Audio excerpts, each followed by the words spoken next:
It is an honor to be here with you all. It is great to interact and to exchange with my colleagues across the country and wherever. I think I saw some people from St. Augustine University, so just across the world. I am so thankful that we have this opportunity to come together and to just share ideas. So I'm going to move forward. We're gonna get started and jump right in. So glad to see someone from Alabama I saw there as well. So um, just a wonderful opportunity to get together across our HBCU network and beyond, and to talk about some things today. So moving into what we're going to talk about, we're going to have an overview, introduce the topic. We're going to go into understanding diverse learners, assessment strategies, think about what these considerations mean, and then have some additional insight. And then we're going to wrap it up. And hopefully, in the wrap up, we will have an opportunity to have some rich dialogue across the attendees. All right. So moving forward to begin, we're scholars, we're consumers of information, and we're educators. And we'd like to know, when we explore a subject, where is this founded in? What is the body of knowledge saying? And so I found some excerpts that I thought would be helpful to kind of set the stage for what we're going to talk about today. So we all know that assessment plays an important role. And I know as educators, practitioners, we know this. We know that our classrooms are becoming increasingly diverse, and in a few slides or a few minutes, I will ask you all to share what diversity looks like at your institutions. We know that inclusive andragogy, it must address the needs of all of our learners and embrace and encompass the diversity. And we know that assessment strategies level the playing field across learner diversities, and that's important, especially as we understand that and seek to have education that addresses the needs of everyone. So why did I choose this topic, or why is this topic important to me? Why does it matter to me? So prior to working here at Oakwood University, I spent several years in the federal government in various capacities, but primarily the majority of my professional career has been in working with the government. And I made the shift about 2 years ago to be full-time in academia. I'm glad I did. But prior to coming here, I practiced situational leadership. And that was kind of like a precursor to assessment strategy. So situational leadership for me looked like assessing employee needs, understanding their individual competencies, their strengths and preferences, and then making decisions, finding ways to empower them based on who they were, and adapting their strengths, their individualities, and really wrapping that around the mission. So that's what it was like before. And I had always embraced the idea of setting strategy based on a situation or individuals, rather than just setting a standard and being firm, being absolute. So I was interested in this based on who I began to teach and who I saw represented in many of my classes. There was a large cohort of international students, and I thought, how can I connect with these wonderful young people? How can I connect with them and also accomplish the learning outcomes? Because I recognized that I didn't know a lot about them. They were very different from me on several levels. First of all, there was the generational differences and language differences. There was so much that was different from me, but I pursued approaches to really accommodate their diverse needs. And really, it happened when I noticed that a student who was very engaged in class. I could tell that she was interested in the material. I could tell that she was doing her best to apply herself. However, when it went for me to grade her written assignments, I saw a big difference between how she presented in class and her assignment completion. In fact, I saw areas where it was very clear that, academic integrity wasn't being upheld. So I thought I should talk with her, and we had a good conversation, and she explained to me her background, and she explained to me the difficulty she was having making the translation between her home language, which is Kinyarwanda, and English. So for me, this was the first time I had encountered anyone who spoke Kinyarwanda, and I was so interested to find out where Kinyarwanda is largely spoken. Just if you are not familiar with that, it is largely spoken in the countries of Rwanda, Congo, and Uganda. And the other thing that I learned about Kinyarwanda is, unlike many of our languages that many of us are more familiar with, it is not readily translated through many of the tools that are available. So a student who has not learned English, immersed in a classroom, is very challenged as far as writing assignments and understanding academic integrity and what that requires. So I understood that I needed to accommodate, and I wanted her to be successful. She wanted to be successful. And so what we did and what we talked about is what assessments would be fair to be able to understand what she knew, but also be achievable for her, where she could express that she understood and she was processing and synthesizing the information that we covered in class. And so, in practicing and accommodating her with particular learning activities and assessment tools, that was practicing assessment strategy. All right. So let's look at higher ethnic diversity in higher education. So we see that we are becoming, between the years 2000 and 2016, we have become in higher education across the board a lot more diverse. So we're going to use ethnic diversity as a signal or as an indicator for diversities, all diversities that we see in higher education. So if we become much more ethnically diverse, then certainly other diversities that we'll talk about have followed the same trend. All right. So some common areas of learner diversity are learning style preferences, backgrounds, learning platforms, languages, as we just talked about, ethnic and cultural, generational, and ability. So as we think about those for a minute, let's think about what diversity looks like at your HBCU. So I'm going to ask you at this time to use your annotate tool. If you can see my toolbar, it should be in your toolbar, whether it is the bottom or the top of your screen. Click on annotate. And if you click on either text or the other tool, the draw tool, you should be able to write in this box what diversity looks like at your HBCU. If for whatever reason you're using a version of Zoom or you're not able to do that based on your device, I encourage you to enter into the chat what diversity looks like at your HBCU, going beyond what we just talked about, or including some of those things that we talked about. And we'll just take a few minutes to consider those. Dax, I see you drawing, and I know that you'll share with us what that diversity indicates. I'm excited to hear about that.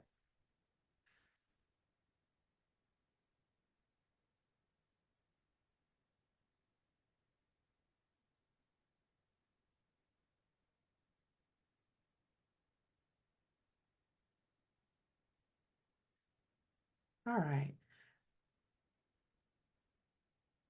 It'll take about 30 more seconds.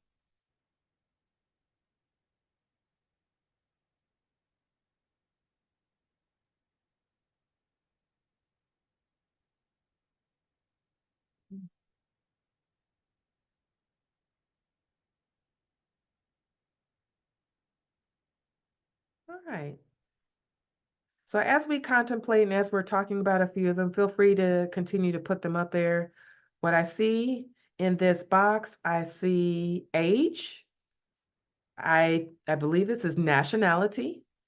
So I may be compromised by what my screen will allow me to see. Rural and or urban background, absolutely. Sexual orientation. I thought I may have seen gender there. Faith. Let's go to the chat and see what we're seeing. So family background, absolutely. Different regions across the country. Let's see, where else? Let me go back up. Nationality, Sexual orientation, mixed heritage, absolutely.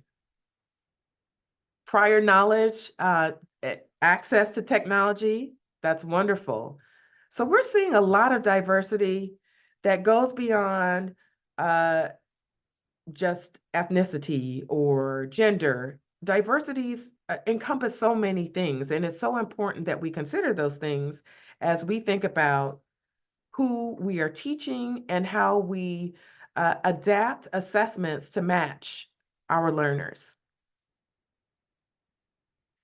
All right, I think we're okay. All right, so let's consider this as we think about our assessment considerations.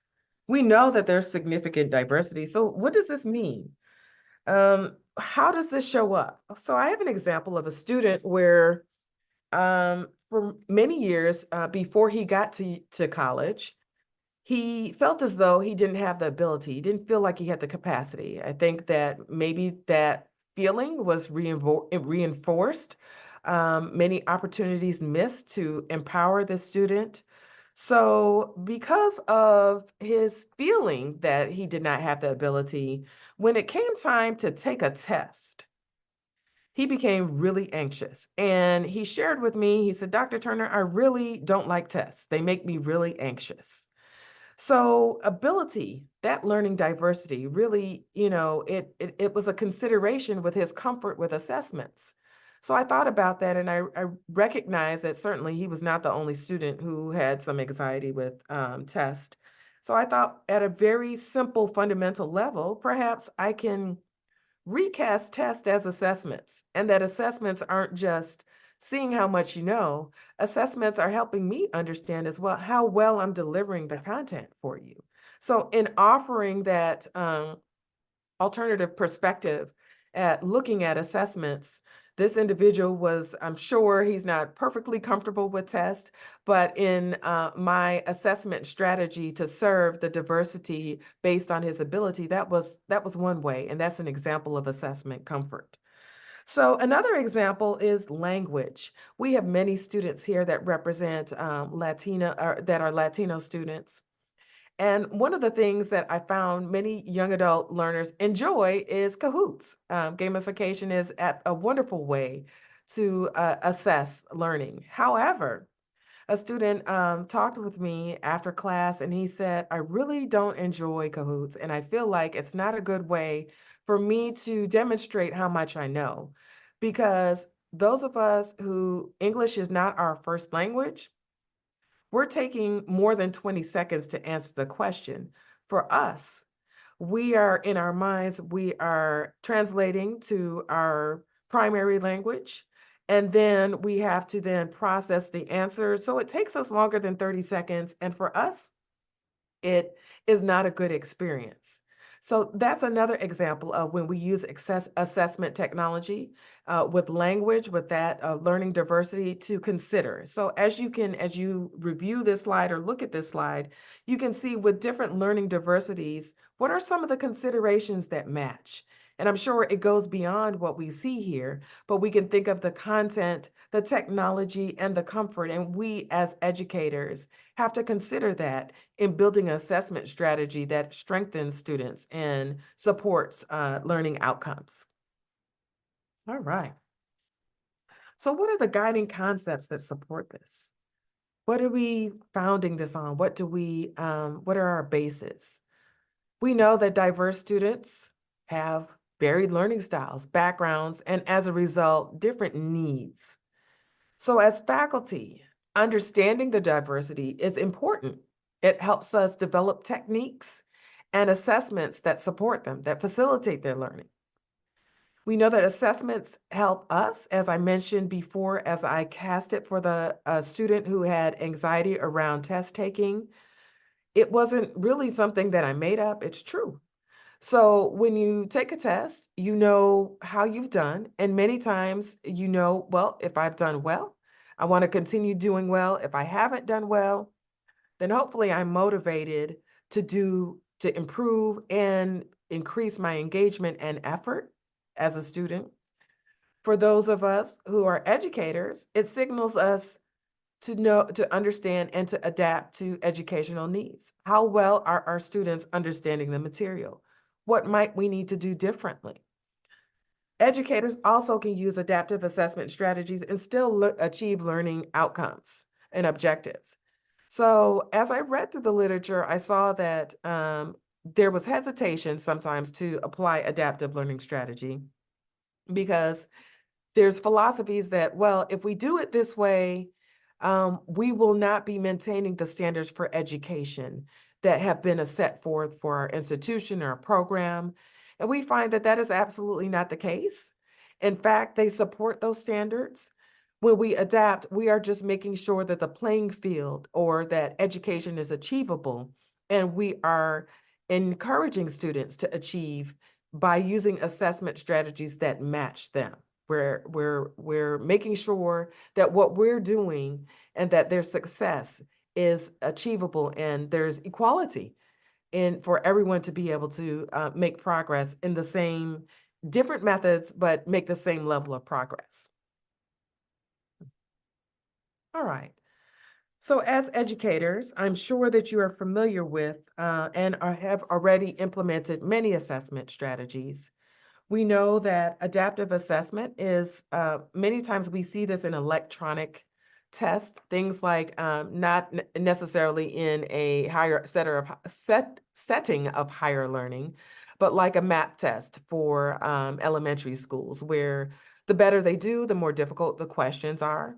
And so it really is, adaptive assessment is really designed to measure an individual's ability overall and just see for that person, not necessarily against the material itself, but to see what can this student do. So there are times where that strategy is very helpful. And as we situationally make decisions about what strategy we employ, that is definitely an approach. Then there's differentiated assessment. And we think about how the learning styles, how we can cater to them, their abilities. Diverse assessment is similar to that. We acknowledge that people demonstrate how they learn in different ways. And so we employ different formats. And then inclusive assessment. And that kind of encompasses everything. We strive to be fair and reasonable. And we want to make sure that education is accessible to everyone, whatever their diversities are, whatever their co-diversities are. We make sure that our assessments allow and afford every student an opportunity to be successful. All right. So let's talk about some assessment approaches in the sense of what are you testing for? What's the intended outcome? So we can think about things that we typically do, the quizzes and tests throughout the semester. That's somewhat formative, I would say, where we monitor student progress during learning. And once we get the outcome, we follow up with them by providing feedback. So, for example, if we see that a student is struggling with a particular concept or maybe across the class, we provide support to them. Perhaps we don't move on to the next chapter right away. We spend more time, or we look at different ways to present a concept that makes it more meaningful or more understandable. So that's how formative assessment plays out. And I think that is an assessment approach that many of us do very often throughout the semester. The other assessment approach that I would like to take a bit of time to talk about is feedback. Feedback can come in so many ways, but I really like feedback. And I hope that as educators, we are spending and taking the time, investing in our students as we assess their needs to provide feedback to them. Feedback helps them understand how they can grow, how they can develop. And in so doing, we encourage them to be their personal best.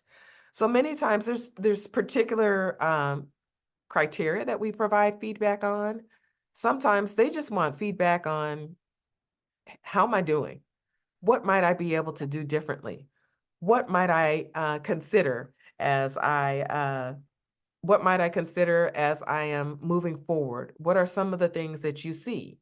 What might I have potential for?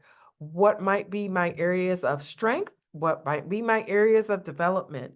So, feedback, we can provide all this to them from this type of assessment. And as we interact with and connect with our students, we will be led to understand which assessment approach is appropriate and can best serve our students. Okay. So I can imagine that you all are very familiar with your individual learning preferences. We've had them for a while. I think as I have matured, my learning preferences have become more multimodal, I would say. And so we know we're pretty familiar with them because as individuals, we know what we like and we know how we like to receive information. And so I put together a reflection or a graphic that just basically pairs our preferences, a description of it, and here are some strategies that might match. So going back to my student who in the beginning of my teaching full-time, she shared with me that perhaps if we had group assignments, we would build in our strength in speaking English. We have an opportunity to interact. But we also, if we are not quite sure if we want to speak up, we want to be the first person to speak. We don't necessarily have to do that, but we can engage on a level that is not in front of the whole class, but still engage and share what we know. And so when we think of auditory learning, I would say for her, that may have been her learning preference. In addition to when I think of many people who are learning a language, auditory learning many times can be helpful. So I just wanted to share that experience. And I often hear from my students feedback on what they thought of a particular lecture or a particular class session, how it's been helpful, or what I might think about including in the next time or for the next time I teach the class. And I encourage that. And for me, that's an assessment strategy where from the feedback that I get from my students, I definitely integrate that feedback and align what I do moving forward based on what successes and what favorable outcomes I hope to achieve or what I've achieved previously. All right. So we're going to do a poll here. I'm very interested in hearing from you. What are your learning preferences? Not your students. What are your learning preferences? You should be able to see the poll on your screen.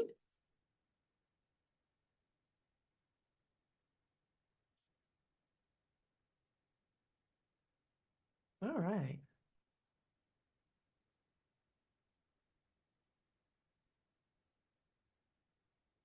Okay. We'll give it about 10 more seconds.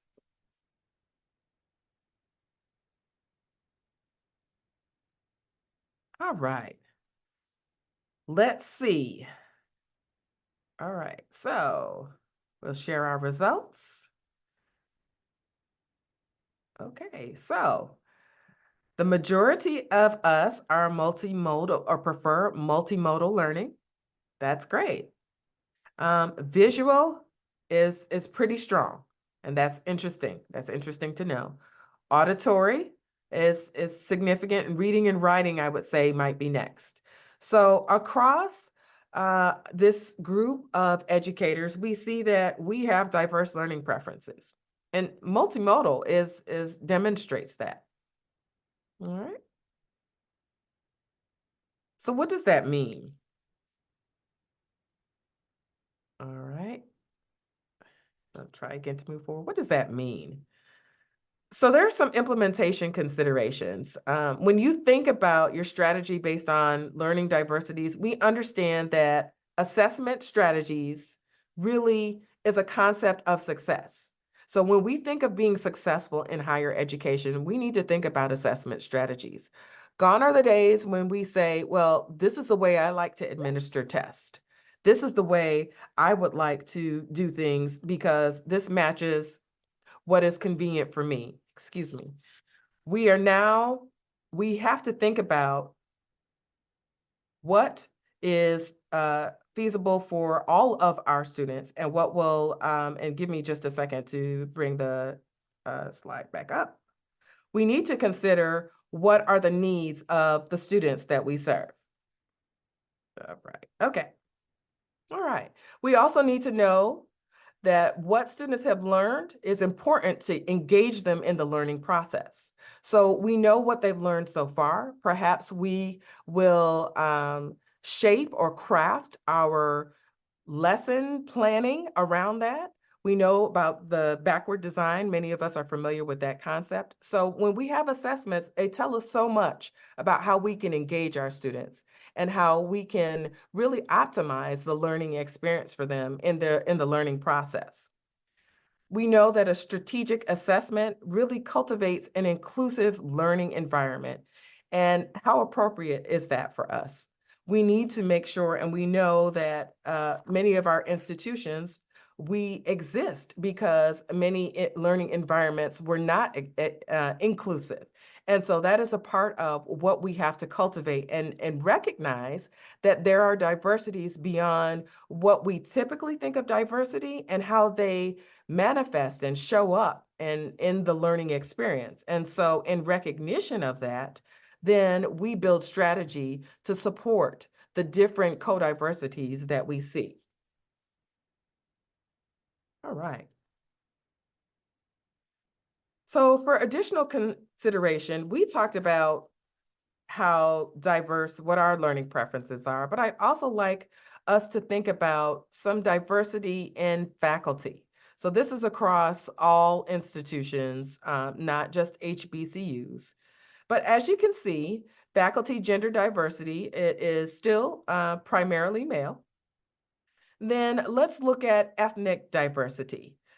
And as we mentioned early on, ethnic diversity oftentimes is a signal or an indicator of other diversities.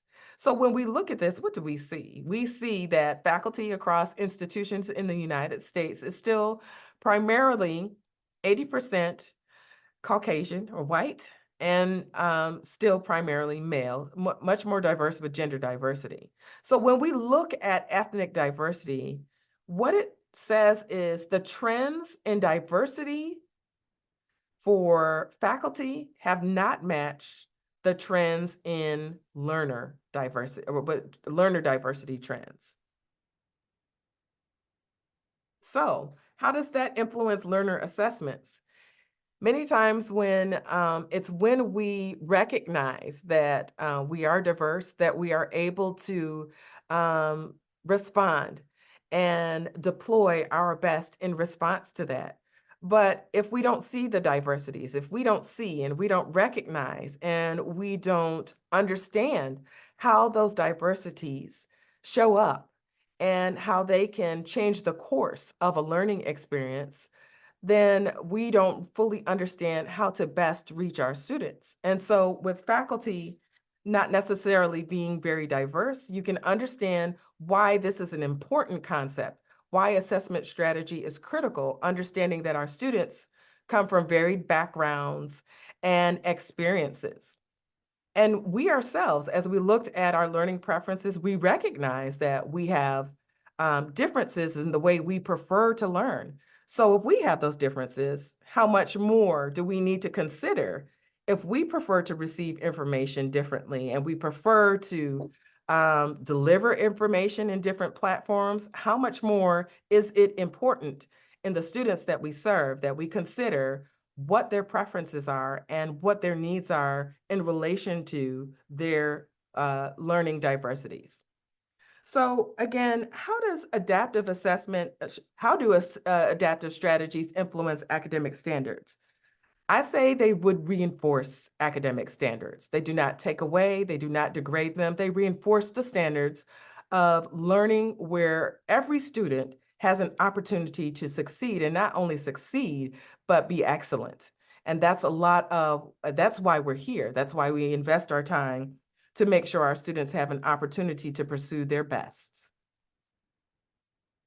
And going back to this slide, I am very interested in hearing, as far as moving forward for future study, how do faculty who may not necessarily be familiar with the level of diversity across learners, how do they adapt based on their perspectives to match their students' diversities and learning preferences? So definitely there are areas for continued study here. It's a template for further discussion, and I will continue to look for strategies that I can shape around the learner needs and their diversity across this institution and whomever I encounter. So I thank you so much for listening, for participating. It was very interesting to see what your thoughts are, what diversity looks like at your institutions, what your learning preferences are. It was very rich that you all engaged with me in this learning topic. Are there questions?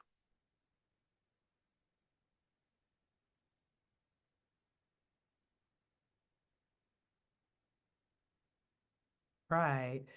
Um, Maybe interest in along this line in future study? Has anyone thought about how this may impact the way you do assessments, moving away from the typical multiple choice question that maybe you may get from a publisher to thinking about how can I do an assessment that matches my class or helps me understand what my students need?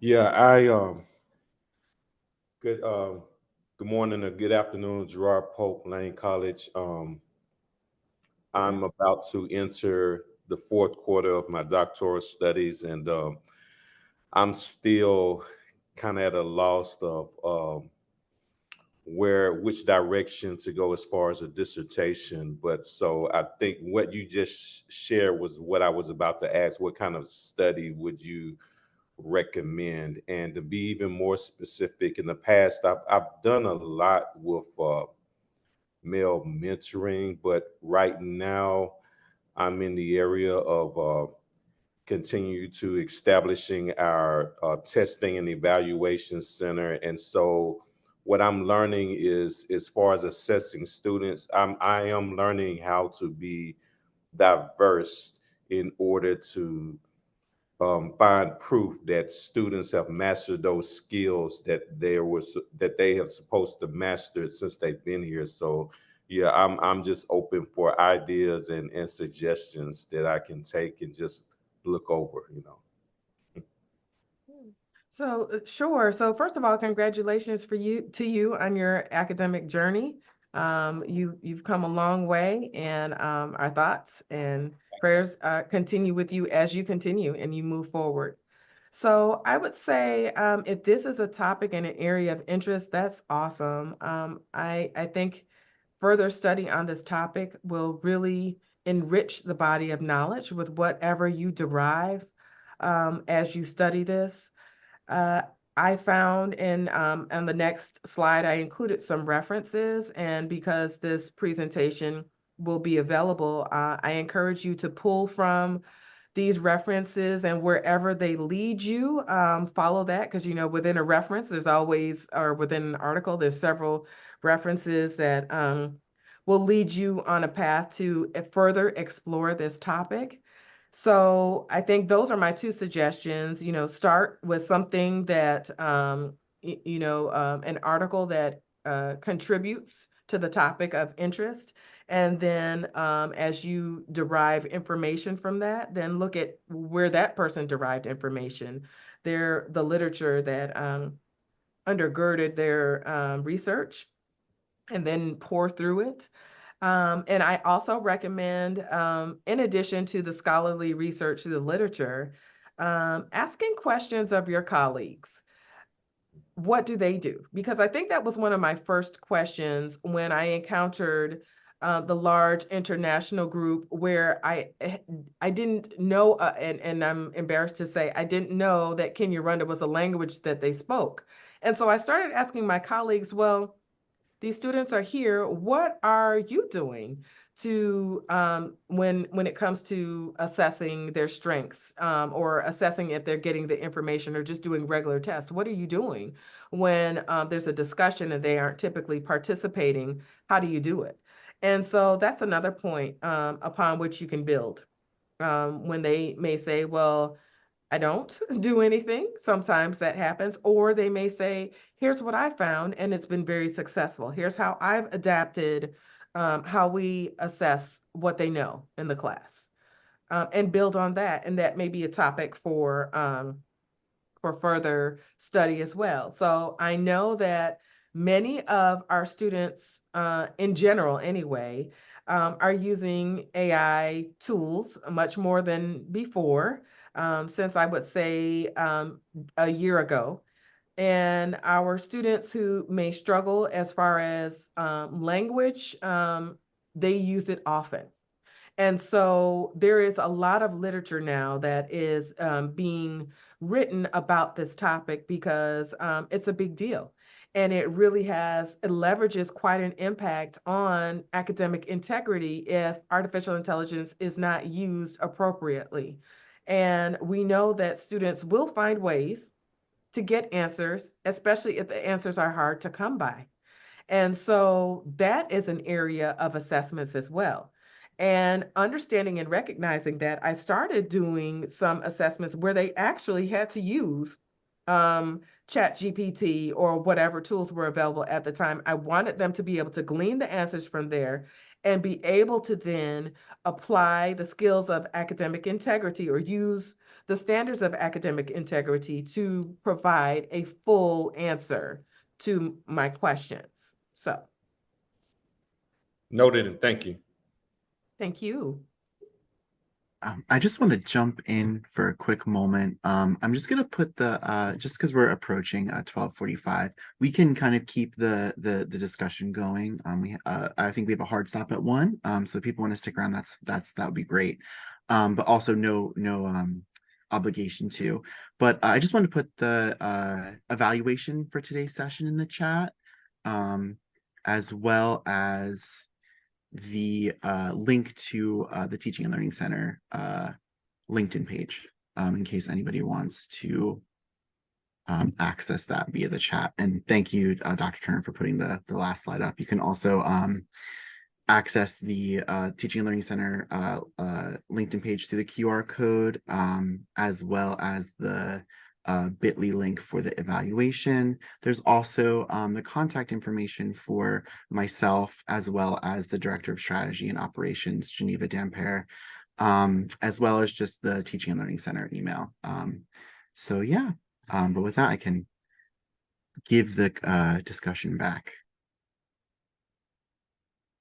Thank you. Hi, Dr. Turner. Hello. How Hi, are Paul you? Massey here from Florida Memorial University. Thank you for an enriching presentation. And there's one thing I love about this piece. We begin from a position of fact. We already are aware that our species are diverse. Mhm. So rather than follow, we are in a position to lead what is working best Mhm. in our spaces. And I think about even what you shared and how could we develop this scholarship of teaching and learning in our spaces, those best practices that we are seeing, because we know our students are successful. And I looked at the data you presented and I was thinking about test anxiety and all those other areas that we need to consider. And I was wondering if we should pay attention to how we weight our assessment and what role could portfolios play in giving us a better understanding of our students when we are assessing them. Thank you. Yes, thank you. Thank you for that insight. Absolutely. That's definitely something that we need to consider and give further exploration, because I definitely think that it be meaningful and valuable as we implement, assessment strategy. Mhm. All right. Thank you.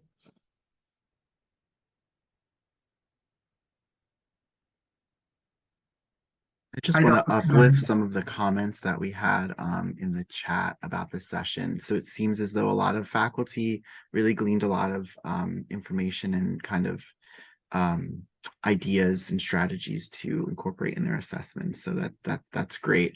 If anybody who dropped in the chat wants to elaborate more on anything that they said, more than welcome to do so. Yeah, I know that there was an individual interested in assessments as it relates specifically to culturally and linguistically diverse students. So using those assessments for that, as well as this being a common topic that someone was just talking with the colleague yesterday about. So seems like this is a great topic to kind of cover, as it is very relevant. But yeah, so I will. Anybody else who would like to share any comments or ways that they kind of incorporate strategies in their classes, and or assessment strategies in their classes, and what that looks like? Yeah, sure. Dr. Turner, thanks so much for the engaging presentation. I took some notes on just how you were able to engage us as participants, and that was really well done. I just wanted to give some feedback with regards to feedback in one of the assessment approaches that you looked at. Particularly for me, this semester, I sort of used that feedback approach, and I saw how it improved. I happened to teach French at the University of the West Indies, and so I mean, just the subject matter lends itself really well to give that feedback throughout the semester.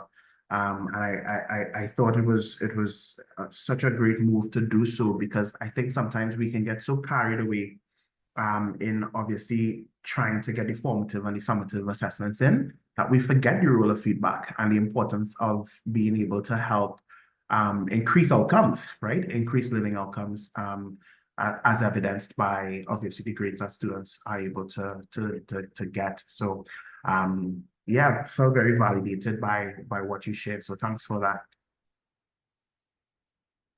Thank you.